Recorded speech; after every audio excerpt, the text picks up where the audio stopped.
Comment est-ce que les vampires sont piégés? Pour mieux répondre à cette interrogation, nous devions d'abord parler de la catégorisation des vampires sur la planète Terre.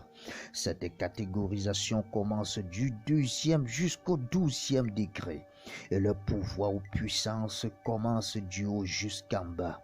Les vampires de 12 degrés sont dans la catégorie la plus puissante. Ce type de vampire est capable de m'indiquer dans la journée en présence de tout le monde ou même en communiquant avec un être humain.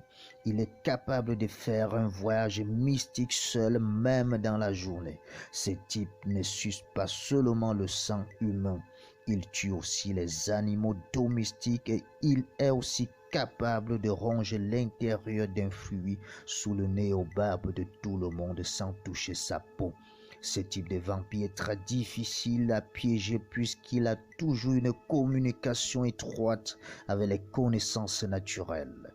Il sait toujours quand et où il peut être piégé.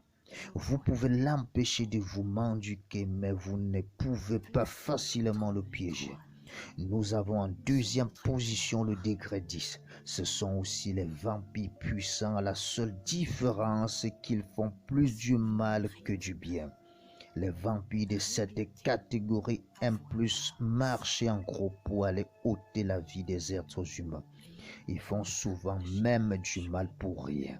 Ce type de vampire est puissant mais plus facile à être tombé dans les pièges naturels ou mystiques. Qu'est-ce qu'un piège naturel dans ce contexte? Dans ce contexte, le piège naturel est l'ensemble des lieux sacrés. Un vampire qui, après avoir mystiquement mangé un être humain, s'arrête ou se repose dans un lieu sacré aura plusieurs conséquences. Soit il perd toute sa puissance vampirique, soit il attrape une maladie mystique qui s'achève par la mort, soit il est attrapé par l'énergie forte de ce lieu et est découvert le lendemain par les êtres humains, soit il perd sa puissance et par conséquent devient malade mental et dans sa maladie confessera tout le mal qu'il a fait durant toute sa vie avant le jour de son décès.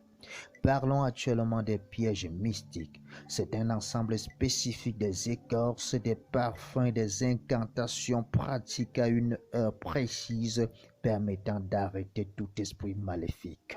Lorsqu'on fait ce type de pratiques à une certaine heure, seuls les vampires les plus puissants échappent. Les faibles ne reviennent plus chez eux. Ils sont attrapés par les pièges mystiques, raison pour laquelle on retrouve souvent les êtres humains sur les toits des habitations. Il faut aussi rappeler que ce piège arrête tout objet, élément ou animal dans lequel se trouve un esprit vampirique.